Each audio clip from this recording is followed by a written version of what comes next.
Sister Donna Wencel. Good morning. It's a privilege to interview you today. Thank you. I know you not too long ago came to Adrian from San Diego, was it? San Diego, yes. Mm-hmm. I spent 37 years in San Diego. Oh, my. At one parish or several At parishes? one parish, Oh, my. yes, at All Hallows Parish in La Jolla. Do they have a statue of you there? Or a street named after you? No, afraid not. I bet they could. But the people that I worked with, there are still some of them that are teaching in the same school. They're a beautiful group of people that were most, what do I want to say, most Gracious and gracious, generous. yes.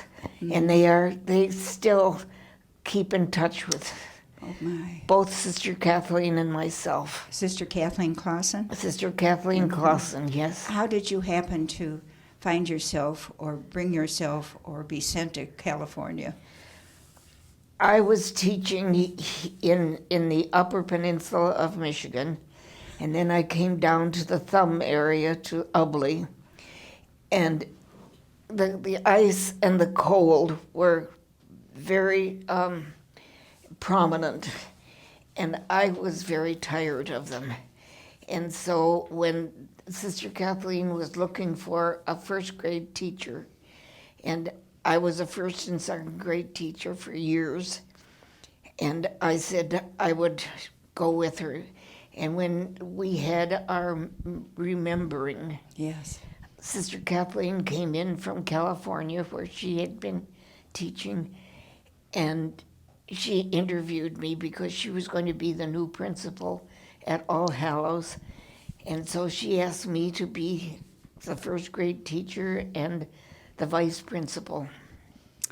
Oh, my. So- So those were happy years. As I said, I spent 37 years with Sister Kathleen. In the Southern California area, what more could you ask for? That sounds like heaven. It was. I enjoyed the warmth. I enjoyed the people. I don't think there was anything that I didn't enjoy. Well, I take it from your story you weren't born in California. Where were you I was born in Wayne, Michigan, and I was born on a farm, and my father was a farmer. And you were the farmer's daughter. And I was a farmer's daughter, and there were 6 of us, and I was the youngest daughter, and I had a younger brother, and but all of my brothers and sisters are now in heaven. So, but when my brother had cancer at Christmas time.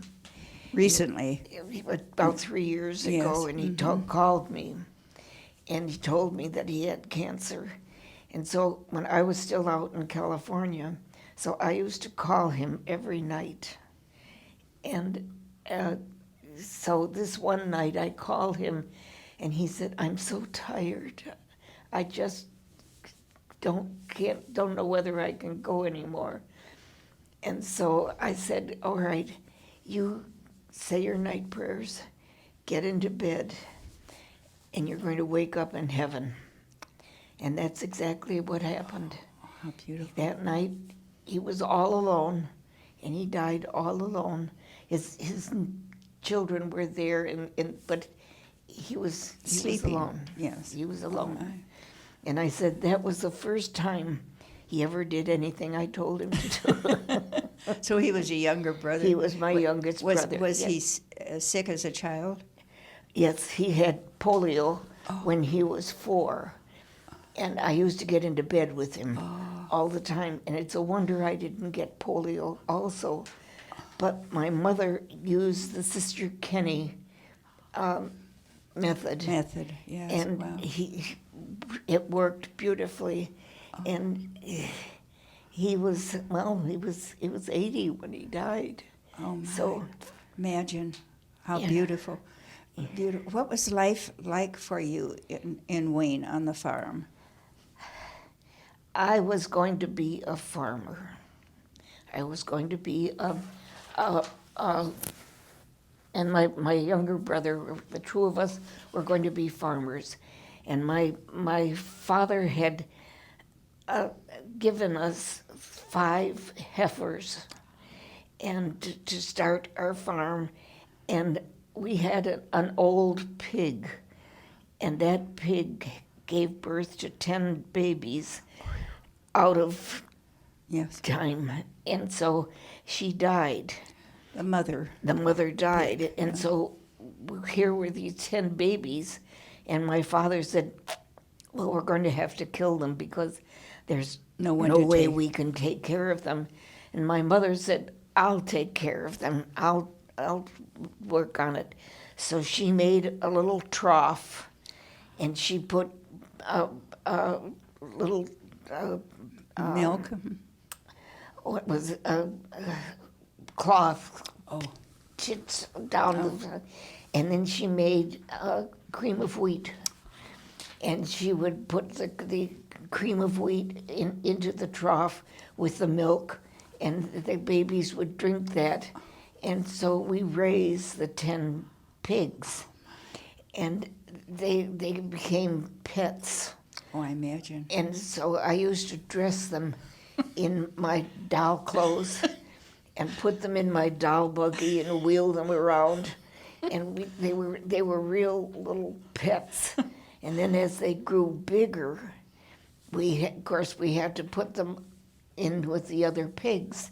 But they wouldn't stay with the other pigs. They wouldn't eat what they ate. They were very spoiled. Very spoiled. And so whenever the back door that squeaked, whenever it would open and close, they'd squeal and want us to come out and Yeah, pet them. pet them and give them something to eat and so on. So my father had to give them special food. He'd have to he'd boil potatoes in a big cauldron that he had, and he'd feed them potatoes and the grain, and these pigs were positively wonderful. You adopted them. Oh yes, oh yes. But then I decided I was not going to be a farmer. I always wanted to be a sister in white. Well, did you have the sisters in white? No. I had the Immaculate Heart of Mary Sisters The in IHMs blues, down, yes. down the river. And so they were from Monroe, and I went to school there. But that wasn't it. I mean, How did you know there were sisters in white? I had a cousin who had entered, and my family came to her reception, and once I saw that was it. That was positively it. Was that Sister Marie Pierre? Sister Marie Pierre Yeah, Gardelski. Yes. Yeah. And she was really the inspiration for me to become a Dominican. But when I was a sophomore a freshman in high school, I had to go to a public school, and I didn't like that at all. Mm-hmm.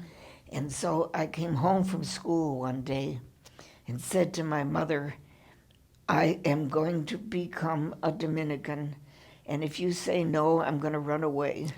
Oh my heavens, that was decisive. That was it. And my mother said, well, you better tell your father. And so when my father came in, he said, your daughter wants to tell you something. And so I told my father the same thing. If you don't let me go to be a Dominican, I'm going to run away. And he said, well, we'll see. And so Sister Marie Pierre connected me with the sisters in Dearborn. At St. Alphonsus, I At read. St. Yeah. Alphonsus, yes. And isn't it awful? I can't remember who the sister was that took over for me. Yes. And anyway, I came to Adrian when I was 14, Dear. and I was one of the first preps. Oh. The preparatory students were just starting, and they came in June, and I came in September. Well, had you known anything about the starting of the preparatory school? No, not at all. It happened that because of my age, Okay. because I was so young, and I spent 2 years in the preparatory student, and there were 10 of us to begin with, and so I'm the only one that's left now of the 10. They're all gone. All deceased. Yes. Was Sister Corinne? Sister Corrine was our mistress, and then after 2 years, I spent my sophomore year at the academy in Adrian, and my junior year out at Ennisville, Oh, yes. and then my senior year in Adrian, and then I entered the community. Well, did you bring the pigs with you? Oh no, I didn't bring the pigs with me, but I brought my the day that I entered. We went to the market, and we took the pigs and the heifers, and they were my tuition, and they were my dowry, and so I have a very close association with pigs. Yes. And heifers. And Because heifers, yes. that was going to be Yes. your Yes. life. That was going to be, Yeah. and so here I am. I have been in the community for, it'll be 72 years in January, Oh, my. and I have, here I am. Was it a challenge for you to come from La Jolla to the cornfields of Adrian and the maple trees that are so beautiful at this time of the year? No, not really. I was not well. I had a heart condition, and I was not able to work there anymore. And when I was in La Jolla, in California, I worked with children with learning disabilities. After your After I finished teaching, I worked with learning disabilities children. But I had a very wonderful experience in Mexico. I began making quilts. while you were in La Jolla. While I was in La Jolla, I started making quilts, and I would send them down to Tijuana because they needed the things. I have a picture here of my Emma. This is Emma, and Emma is that quilt that Emma has around her was the only thing that she ever had that was brand new. She never had a brand new thing. Oh, my. And so I bet she never took it off. she used to wear it around her neck when she'd scavenger in the city dumps, and for things that she could either sell or that she could use. And if you look at the back of the Yes. you can see that's cardboard. The poverty. Her Yeah, house was cardboard. Anyway, she looked so happy there in the thing. pardon? She looked so happy in that Well, picture. that was the only thing that she had ever gotten that was brand new. Had you met her personally? No, no, Oh, I've never met Emma. Well, who in Tijuana was received your quilts to pass? There's a group of Franciscan sisters that run the Casa de los Pobres, the House of the Poor, and all of the poor of Tijuana come to the casa for food, for medicine, for everything. Clothing too, For just probably. everything. And the people from San Diego come up. The doctors go down to take care of the people. The teenagers from All Hallows go down and help build houses so that they can have at least Some insulation. a warmth. And but anyway, Emma was scavenging, and she fell and broke her hip. Scavenging in a dump. In the city dump, Oh, yes. my. And it was a death knell because there's no help for the poor in Tijuana, absolutely, except the casa. And so Emma said to the people, to the sisters, I want to be buried with my quilt. And so Emma is buried in that quilt. Oh my, how touching.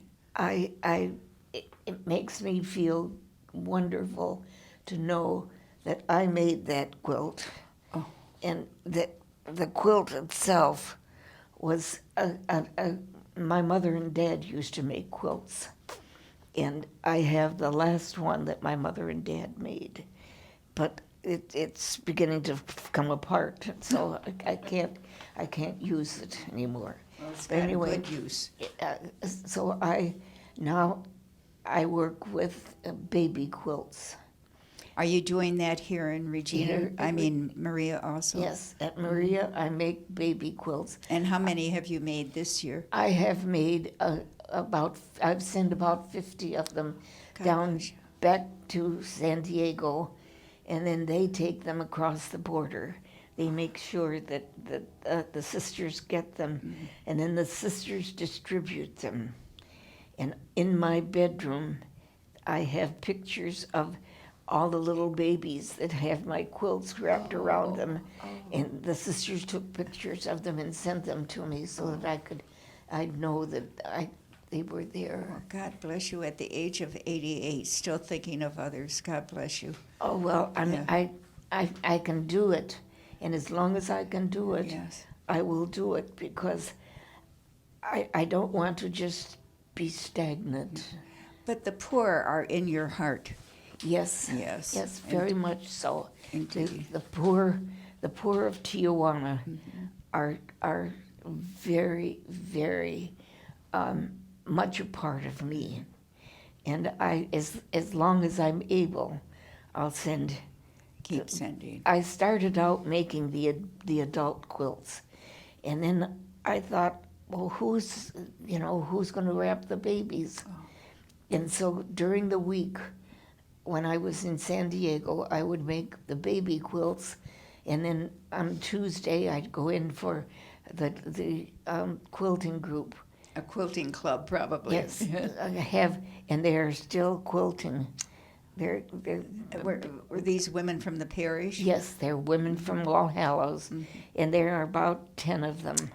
And every Tuesday they come together, and they work on the quilts. And they send And then theirs they also? send the adult quilts down to Tijuana as well. So Beautiful. I just have to keep moving, that's all. Well, it seems like you're doing that also with your heart, which is Well- beautiful. Now, I have figured out from our talk here that you have lived in Michigan Yes. and California. Any other state while you were at Adrian yes. Dominican? I lived in Ohio. I lived in Illinois. I lived in Iowa. I lived in the Upper Peninsula, and so it was all the Midwest to begin with. Yes. I started out in Chicago? Chicago, St. Matthew's in Chicago. Then I moved to Marblehead, Ohio. And What do you remember about St. Matthew's? there were very many things. When I was 18 when I first went out to teach, and I had fourth grade.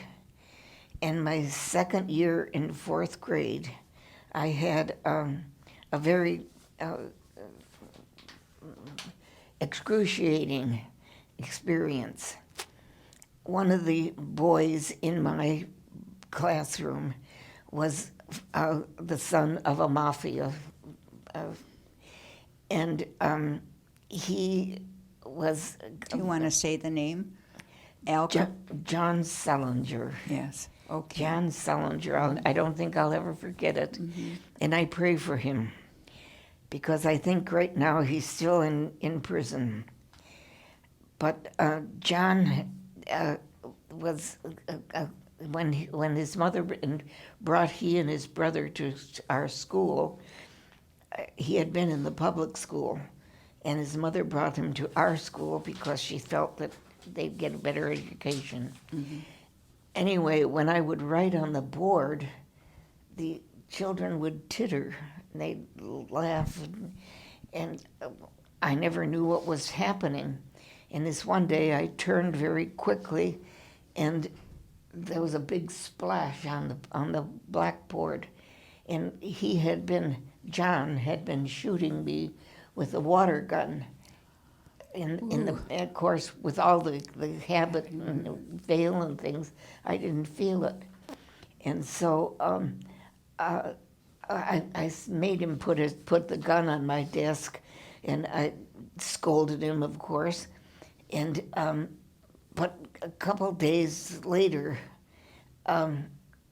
John used to be brought in every day by a mafia guard. And this one day he came to the door, and he stood there for a few minutes. Is this John? John stood there for a few minutes, and then he pulled this gun out, and he said, "I'm going to shoot you." Now this was 70 years ago, remember? Oh my. This was a long time ago. Yeah. And anyway, I said to him, "You put that gun on my desk, and you sit down, and you stop this nonsense." And he did. Wow. He put the gun on my desk, and he sat down, and everything was fine.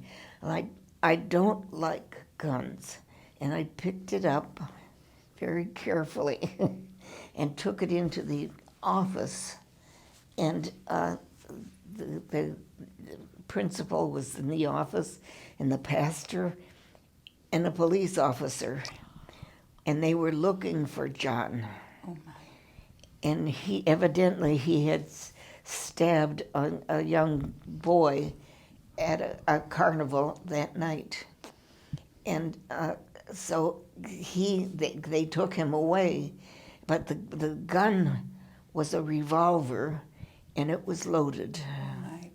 Jesus, And Mary and Joseph. when they what they call them, broke it open, and they saw that it was loaded, they said, "Sister, didn't you know that this was loaded?" And I said, "No, I had no idea, no idea." Oh, you would have been petrified had you known Well, that. yes, it just didn't occur to me that a child of mine would do something like that. But he must not have remained in the school after that. No, he didn't. He was taken out and put into a reform school, and then he was after that. After he got out of the reform school, he went back to the public school, but he had a group of young boys, and they used to pound on the garbage cans outside the school, so that I wouldn't be able to hear what was going on, you know. And so, but then as soon as somebody would go out, as soon as the police officer that was on duty would go out, he'd run away, and that was part of. So you had a police officer in the school? Oh yes, all the time, Well, that was amazing. because St. Matthew's is in the slums of Chicago. Okay. And the truants used to come in because the school was warm, and they could use the bathroom and so on. So whenever we had to have to take the children to the bathroom, we'd have to have the police officer go down first of all to check to make sure that everything was safe down in the basement where the lavatories were. Well, And what then- an experience at such a young age for you. Yes. I often wonder how I experienced those things. And then the third year I was in St. Matthew's, I taught second grade. And we had like 50-some children in every grade. And so it was a wonderful. Was that Scanlon? Kitty Scanlon. Yes, Kitty Scanlon. Yeah, what Yes. a dear. Yes. Yes. Well, before we come to a close here, do you have any words of wisdom for the community or for your friends in All Hallows? Just that I love them, and I am very grateful for all of the help and all of the support and all of the tremendous love that they gave me. And I suspect you gave it right back. Well, I gave a lot back. God bless you.